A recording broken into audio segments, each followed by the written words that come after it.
It's a 10-year strategy, 2013 to 2022, and it has got 5 thematic areas that are highlighted there, and it's available on the Paca website. Using that strategy, Paca operates at 3 levels: at continental, regional, and country level. At continental level, we are focusing on knowledge sharing, coordination, and advocacy. So, for example, yesterday you saw the level of political leadership that was in this room. That's part of our work. We are advocating for policymakers to prioritize this very important issue on aflatoxin mitigation. At regional level, we work with regional economic communities, and I'm glad to see our Oga here, Ernest from ECOWAS and EAC. We are working with them to develop regional aflatoxin control action plans, which they are using to work with their member states to have a harmonized way of addressing aflatoxins within their regions. And at country level, that is where we are going. That is where we are using the Paca country-led approach, and that's the focus of my presentation. So I'll go more into detail on that. Let me just make a quick distinction. There is Paca, which is all of us here. You are Paca, you are Paca, we are all Paca. It's a partnership. And then there's Paca Secretariat, which supports the implementation of some activities and coordination of the broader Paca. When we came up with the strategy that I talked about, we also realized that it was important for the Paca Secretariat to come up with a strategic direction using the areas that we are best placed to implement the broader, some activities within the broader Paca. So we came up with a Paca strategic direction whereby we realized that governments are central to aflatoxin, the aflatoxin issue, because they can enact policies and launch initiatives that change behaviors and set priorities for other stakeholders. But we also realize that although governments have that critical role to play, there are very few people or organizations that are supporting governments to be able to play that role effectively. And so the Paca Secretariat works with governments, works directly with governments to support them to have a wide sphere of influence for systemic change in aflatoxin control. So although we are working with governments, we also rally stakeholders that are around the government to work together to have one central plan that will have a higher impact when implemented. So I'll quickly talk through the 5 stages that we take in terms of implementing activities in countries using the Paca country-led approach.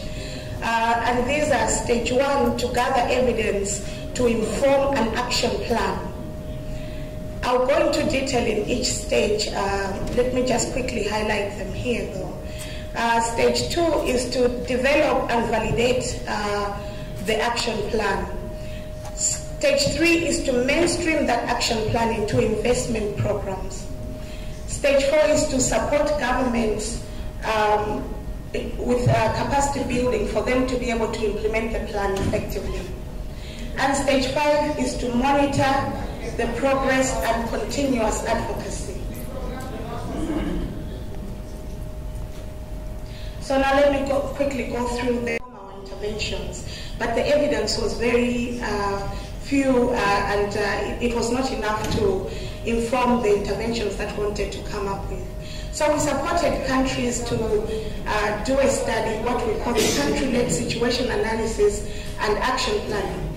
So the CSAP is how we abbreviate it. We supported countries to come up with these studies, and the outcome of which was we're able to identify priority commodities that are prone to aflatoxin control, and then we're able to come up with the prevalence, come up with the economic impact of aflatoxins, which is really important. Some of these figures are what makes policymakers stand up and listen. When you say this amount of money is what you are losing because of aflatoxins, policymakers tend to listen. We also came up with opportunities for aflatoxin control that were identified and that informed the development of the action plan. And finally, we also assess the institutional, policy and regulatory frameworks in the country so that we could advocate for the right policy environment for us to be able to implement the activities that were identified in the action plan. The second and third stage, I've just merged them together, is the validation and mainstreaming of the action plan. I've just given a quick summary here of the 6 pilot countries, their action plan that they have developed. You see that, I think I can see better from here. You see that we've got a country, then we've got the name of the action plan. I'm pointing on your behalf. I'm also pointing this. Oh, okay. Keep going. All right. We've got the name of the action plan, and then we've got the investment plan within which the action plan is mainstreamed, and then we've got the cost of the action plan. We find that mainstreaming the action plan is really a very critical stage, because once the government accepts that this is their action plan, by the way, the country-led approach is all driven by the government. The Secretariat just supports. So the government is in the driving seat. And so the government accepts that this is the action plan, they've prioritized it, and they show that commitment by mainstreaming that action plan in their investment plans. So this allows for sustainability of that plan, and also it gives a lot of opportunities to mobilize resources for funding the action plan. I'll highlight this a little later on in my presentation. And then stage 4 is supporting, and there are various ways that we're doing this. Mostly it's on needs basis. We've got, we are supporting countries, for example, to do training of trainers for extension workers. We were also supporting countries to do sampling protocols, and we worked with our regional economic communities. We're also training journalists on how to communicate aflatoxin risk. And another very important component is on Africa AIMS, the Africa Aflatoxin Information Management System, whereby we're working with the government to train technicians in our partner laboratories that we've identified together to build the capacity for them to be able to test for aflatoxins and report on the health trade and agriculture sector. We also have institutional arrangements where we've got aflatoxin technical working groups that constitute of technical people across the different sectors and with different stakeholders. For example, there are private sector, there's academia, there's researchers, there's the development partners, the public sector, of course. They come together and they are the ones who advise the government on the technical issues that need to be addressed. We also have national. Robert is getting close. In terms of implementation, all the Paca pilot countries have gone through the establishment of the partner labs. They've conducted the CSAP studies. They've got steering committees, both technical and the policy, the technical working groups and the steering committees. They've mainstreamed their action plans into their national investment strategies, and they've conducted business meetings in order to mobilize resources for implementation. So just a quick one on what we have learned and why we think the country-led approach is working.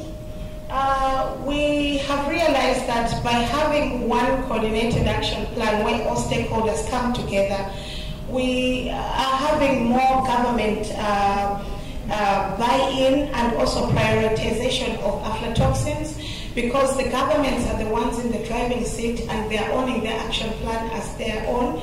So there's a lot of buy-in that we have enjoyed in the pilot countries. There is also a lot of sustainability, and I already pointed this out, in terms of the action plans that have been mainstreamed into the investment plan, and which is also very good for mobilizing resources to implement the plan. In Tanzania, they were able to mobilize resources up to about $26 million through the GovStip that Jean talked about a few minutes ago. And also in Senegal, we heard yesterday from His Excellency, the Prime Minister of Senegal, that they are going to put on the table 60% of the funds to implement the Senegal Action Plan. We've got other example. Malawi has been able to mobilize resources up to €1 million for implementing their plan as well, with the support from GIZ. There is also a lot of coordination and fewer silos when stakeholders are working together in the national steering committees and the technical working group, and of course with the support of the Paca country officer. I'm about to finish, Robert. Yes. I want you to share the information. Okay. One of them is the Paca country-led approach. We are currently in 6 pilot countries, but we are going to make tools available. For example, we are going to have a standard operating procedure that is going to detail all the 5 stages. It is going to have annexes of all the templates that is required for you to be able to carry out the CSAP studies, the stages on how to mainstream the action plan, how to track, how to monitor the implementation, etc. And so why should you take up the Paca country-led approach? It's achieving results at the grassroots level. And in order for us to do that, it requires coordination. And the country approach action plan, the country approach really has got a lot of coordination at the center of it. It is encouraging more coordination, more inclusive participation of all stakeholders to come up to a comprehensive action plan that is implemented together. So we are going to go beyond fragmented and scattered responses by different players. There's a lot going on the continent, in the countries, but different people are doing their own things and there's no coordination. So for higher impact, we have seen that using the country approach really does bring people together, and we get results in terms of impact. And then it also, the country-led stakeholder aligned plans could serve as a running point for governments and other stakeholders to buy in and also to build capacity in aflatoxin mitigation. Just the key messages, we call on all countries to take up the Paca country-led approach, and this was emphasized yesterday by the leadership from African Union. We also will provide the tools, as I said before, for countries to be able to do this. Thank you very much. Thank you. Let's give her. Okay. I hope you are listening and you aren't too hungry